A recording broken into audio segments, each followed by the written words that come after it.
Mi novela Talbot, mi segunda vida, ya está a la venta en Amazon. ¿A qué esperas para adentrarte en la carpa de los Talbot?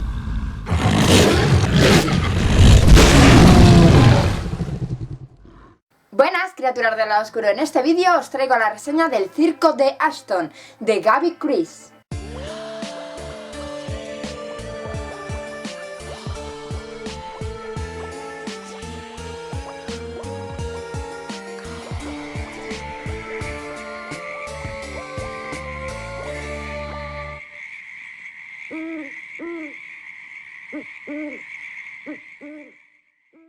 Esta novela nos narra la historia de Sarah Beecher. Es una chica, jovencita, una adolescente, rubia, con unas piernas extremadamente largas y bonitas, que es muy corriente y muy normal. Ella y su mejor amigo Thomas deciden un día, por petición de Thomas, ir a los restos del Circo de la Muerte, que es lo que queda, una zona que queda, en la que se produjo una catástrofe hace muchos años en la ciudad que ellos viven, Port Fallen. Bueno, pues ellos van y con un medallón que tiene Thomas, que hay 3 medallones y él tiene uno, pues la leyenda urbana dice que si una chica recita unas palabras con el medallón, aparecerá el director del circo, el circo estrella, que ahora es conocido como el Circo de la Muerte por lo que pasó y tal, pues aparecerá el director y la reclamará como suya. Sarah, tras pedírselo Thomas, y bueno, como son amigos y ella no cree tampoco en esas cosas, lo hace y empiezan a suceder cosas. Al principio no, al principio parece que no pasa nada, que no funcionó, que era una tontería, pero luego empiezan a ocurrir ciertas cosas, se le aparecen ciertos personajes a ella, etc. Y su vida da un giro de 180 grados cuando se pone en peligro una de las cosas que ella más quiere, que es su familia. Bueno, de momento no os voy a contar más de esto. Hablemos sobre el libro. El Circo Ashton fue un libro que le pedí yo a Nueva Casa Editorial porque lo vi en su catálogo y vi ese, me gustó mucho, me pareció muy interesante el tema que trataba y la portada. La portada me pareció terriblemente preciosa y es cierto, es preciosa. Además te dicen de que han ganado varios premios Wattys. Para quien no sepa lo de los premios Wattys, es los premios que dan en Wattpad. Esta novela, antes de estar publicada por esta editorial, estaba colgada en Wattpad y por eso ganó esos premios. Y el problema que yo le veo a esta historia, a este libro, es precisamente eso, que es una novela de Wattpad. Lo que voy a decir ahora, no quiero que nadie se moleste, sobre todo los que escribís en Wattpad, los que usáis la plataforma, no quiero que molestéis, pero Wattpad es una plataforma usada sobre todo por gente muy joven, por adolescentes, es como antiguamente Blogger, para que nos entendamos, y allí cuelgan sus historias. Historias que no están pulidas, que no tienen una trama argumental trabajada, que los personajes no son redondos, tampoco están completos, no son cercanos, pero que son historietas que sirven pues para entretener un poco al público. Además son los primeros escritos y de Wattpad pueden salir una buena cantera de autores siempre y cuando sigan trabajando y esforzándose por mejorar los textos. El problema viene cuando coges una historia de Wattpad y la publicas sin haberla trabajado más, sin haberle hecho algunas propuestas muy interesantes que se le podían haber hecho a la autora, porque la autora es su primera historia y la autora está más perdida que un pulpo en un garaje y se la nota muchísimo. Ahí la editorial tenía que haber metido un poquito de baza y haberle sugerido ciertos cambios o ciertas apreciaciones que a lo mejor ella, en una buena corrección y en una buena, sobre todo, reescritura de la historia, porque este es un magnífico primer borrador, no es una novela, es más un borrador de la novela, pues ahí la editorial tenía que haber metido baza. La editorial ha fallado en muchísimos aspectos respecto al Circo Ashton. Si bien la edición es muy bonita de ver, porque la verdad por dentro y todo es muy bonita, a mí me ha gustado cómo está impresa y tal, todo es maravilloso, es bonito, pero uno de los grandes fallos es que la autora es ecuatoriana, está escrito en su idioma, está escrito con la jerga con la que habla comúnmente la gente joven allí, y cuando te lo traen a España hay un huevo, pero un huevo de expresiones que aquí no entendemos. Al menos yo, a mí me ha costado un montón leerlo, la lectura se me ha hecho súper pesada porque es que me tenía que parar cada 2x3 a releer una frase porque había metido alguna expresión o alguna palabra que yo no llegaba a entender. Eso me pasó al principio, yo he llegado a la mitad del libro, ya es que ni me preocupaba, seguía leyendo porque es que la historia a mitad del libro ya había perdido esa novedad de querer saber qué pasa, porque es una trama que ya sabes por dónde va a ir, es súper predecible, sabes lo que va a ocurrir. Sarah, como personaje, es una Mary Sue pero con un cartel enorme de Mary Sue, los personajes masculinos que la rodean, todo el elenco que la rodea, está vacío, está desangelado, les falta carácter, incluso Ashton, que es un personaje, entre comillas, principal, o Thomas, son muy vacíos. Todo eso lo tenía que haber trabajado mucho mejor la autora. Este tipo de cosas se suelen dar cuando las editoriales cogen un premio Wattys, que es un premio que entrega gente a historias que son chulillas, colgadas en Wattpad, que sobre todo tienen muchísimos seguidores adolescentes, e intentan hacer caja con ello. El problema que yo veo es que muchas editoriales, no solo Nova Casa Editorial, sino que muchísimas editoriales han apostado por premios Wattys creyéndose que iban a hacer un huevo de ventas, y yo no sé si han hecho esas ventas, a lo mejor sí las han hecho, pero el producto que están entregando es un producto que para mí me parece malo, inacabado, no está bien trabajado, ni por parte de la autora ni por parte de la editorial, porque ponerle una portada y maquetarlo podemos hacerlo cualquiera. Y aquí nos encontramos eso. Voy a intentar desgranar un poquito más todo lo que acabo de decir para que no creáis que simplemente pues no me ha gustado el libro y lo estoy soltando. Normalmente, ya lo sabéis los que seguís el canal, yo no hago reseñas de libros que no me han gustado porque no los recomendaría en sí a nadie, pero creo que esto es necesario que lo vea la autora y que lo vea sobre todo la editorial. Empecemos con la historia. La historia es súper fácil de entender de principio a fin. Es la primera parte de una trilogía que no creo que siga leyendo. Creo que lo más interesante pasa en las últimas 30-50 páginas, que ahí se pone un poco interesante, y como punto a favor tengo que mencionar el extra del final, que es esto, el extra, ¿vale? Que es este poquito, que te cuentan un acontecimiento que pasa, que sucede desde el punto de vista de otro personaje y te lo encaja con la historia, con lo que te ha contado desde el punto de vista de Zara. La historia está contada por Zara en primera persona y el primer problema que yo le veo no es el cómo ha creado el entorno y tal, porque bueno, Zara tiene una familia normal y corriente, padre, madre, hermanos gemelos. Zara tiene un mejor amigo, que es Thomas, que tampoco se ven unos lazos de unión muy potentes con Thomas, que en esas edades la gente suele tener una relación muy fuerte con sus amigos. O sea, cuando eres adolescente tus amigos son como, no sé, tu familia, los defiendes a capa y espada, son parte de ti. Pues aquí no se ve mucho. O sea, Zara y Thomas tienen una relación de, bueno, hola, colega y tal. No sé si es porque en el fondo ella no lo percibía tan súper amigos, se supone que sí por las cosas que dice, pero al leerlo no da la sensación de que sean tan amigos, o sea, no se ve.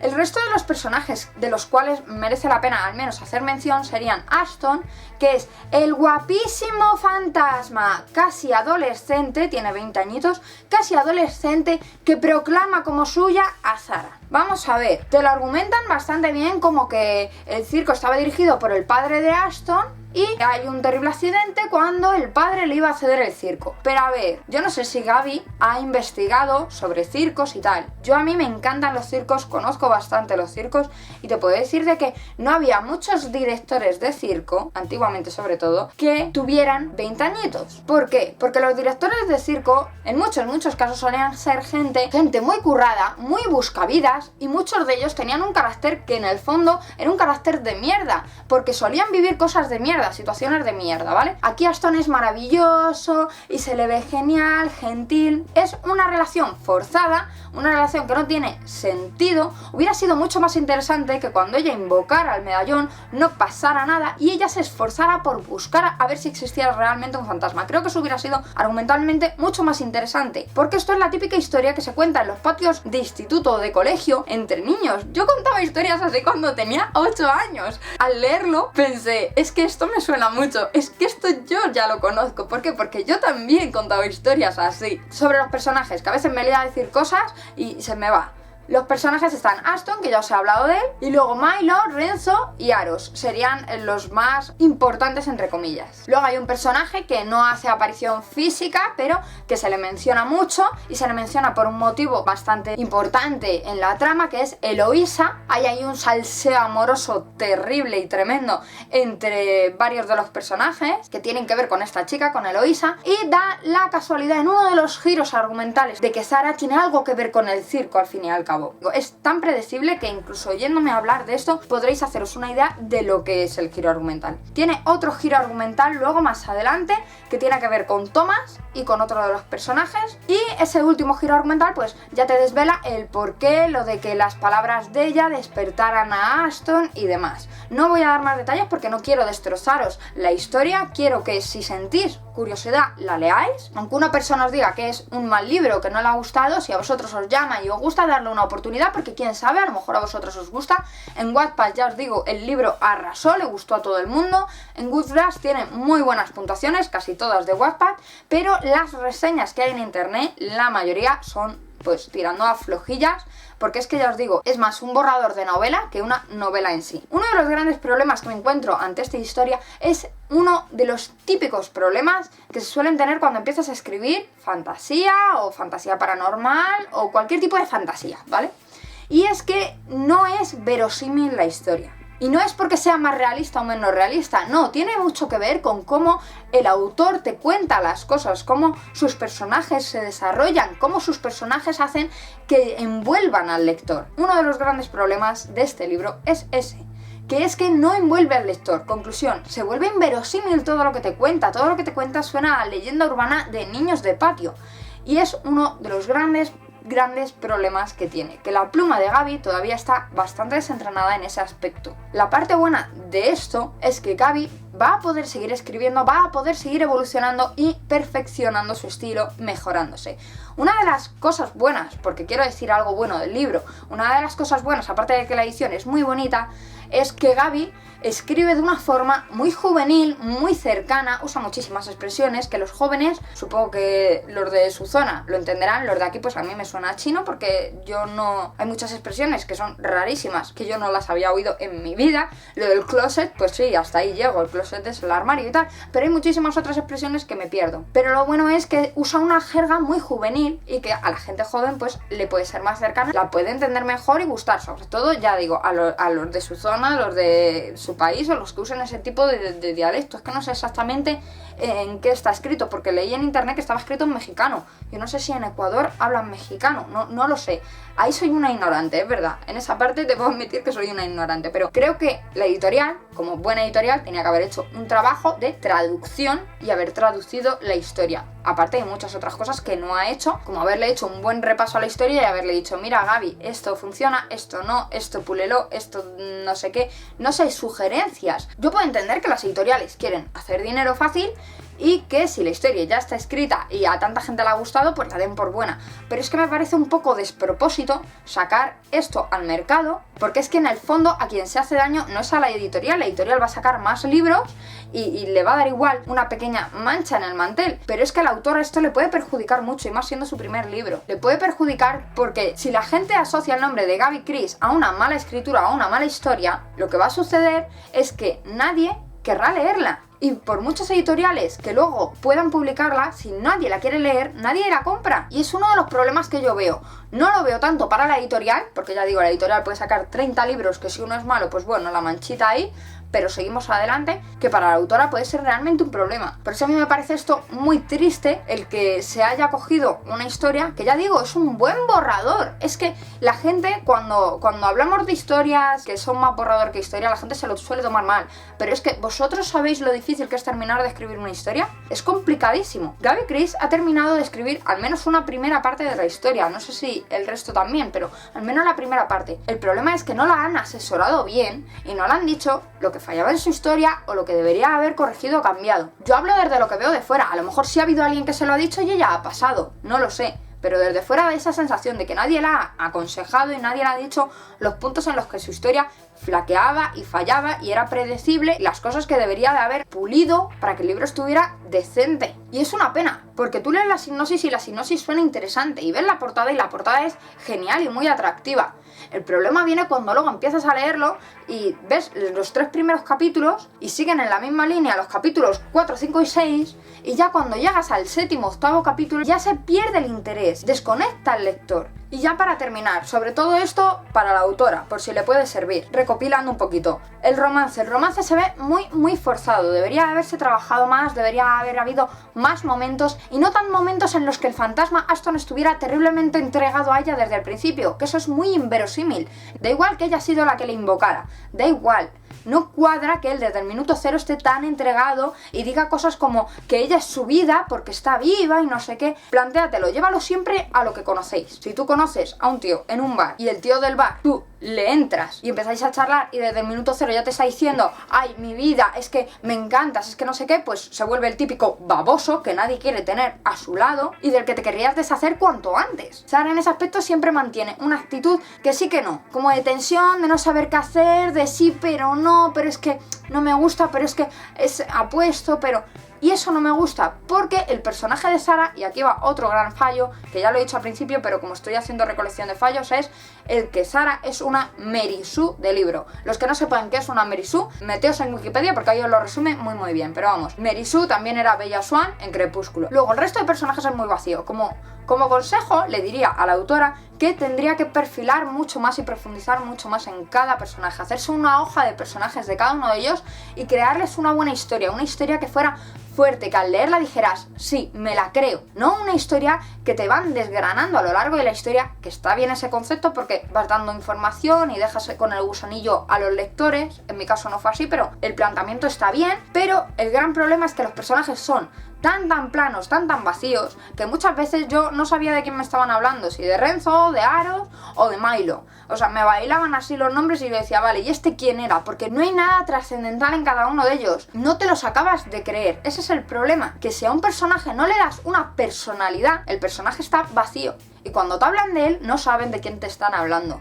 Ese es otro de los problemas que la autora, si lo estás viendo, deberías de pulir. Ya sabes, un consejo puede ser eso, unas hojitas de personaje y trabajártelo, cada personaje hacerle más profundidad. Y sobre todo, ya sabes, esa profundidad, por muy fantasía que sea, llevarlo a un plano real. Lo que te he dicho de Aston, del amor a primera vista y un bar, pues eso. Para la autora también le diría que hay algunas expresiones que debería de pulir, como cada que. Ella dice cada que en vez de cada vez que. No sé si eso es un fallo de traducción o es que allí se dice cada que en vez de cada vez que. Pero si fuera un fallo de traducción sería para la editorial, si no sería para la autora. Esas cosas tienes que pulirlas, ¿vale? Si fuera cosa de que se dice así, bueno, si no se dice así, eso te corresponde a ti pulirle y darle una pasada, contratar un corrector o hablar seriamente con la editorial y que la editorial te lo corrija, porque ya que ellos te lo van a publicar deberían de darte una buena corrección y no dejar que el libro se leyera con esas pequeñas faltas que ya os digo, no sé si es cosa del idioma, de que allí se habla así, o de una mala corrección. Luego, otro punto, aunque lo justifiques en la trama, párate y piensa si es realista que un niño de 20 años herede una empresa de Wall Street. Un chavalito de 20 años, sabiendo cómo son, que tienen la cabeza en otras cosas en vez de en lo que tienen que estar, un chavalito de 20 años heredaría una empresa de Wall Street, estando su padre todavía vivo y perfectamente. No es verosímil. Y de la misma forma, un chavalito de 20 años no heredaría un circo estando su padre en perfectas condiciones para regirlo. ¿Por qué? Porque es demasiado joven. Ya sé que los romances entre gente muy mayor y gente muy joven pues están súper mal vistos, pero es que incluso quedaría más verosímil si Aston tuviera unos 30 y pico años. Sería mucho más verosímil y además estaría muy bien porque la crearía ella una animadversión por la edad precisamente. Puliéndole el carácter a Aston podría incluso enamorarla y ya estaría el conflicto de me gusta mucho este tío, me gusta realmente, pero yo soy una niña y él tiene 30 y pico años y esto no está bien. Es lo que te digo, se podían haber hecho muchas cosas, pero llevándolo a lo juvenil todos tienen que ser muy juveniles. Y es uno de los fallos grandes que suelen tener las historias primerizas juveniles, que es que en las cosas lógicas suelen fallar. Como digo, un chavalito de 20 años no va a heredar una empresa de Wall Street, igual que un chavalito de 20 años no va a heredar un circo siempre que su padre siga vivo. Es ilógico. Una de las cosas que has hecho bastante bien es el peso, el equilibrio entre descripción y diálogo. No se hace terriblemente descriptivo, ni son diálogos súper largos que cansan, ni se tiran hablando 20 páginas. Eso está bastante bien hecho.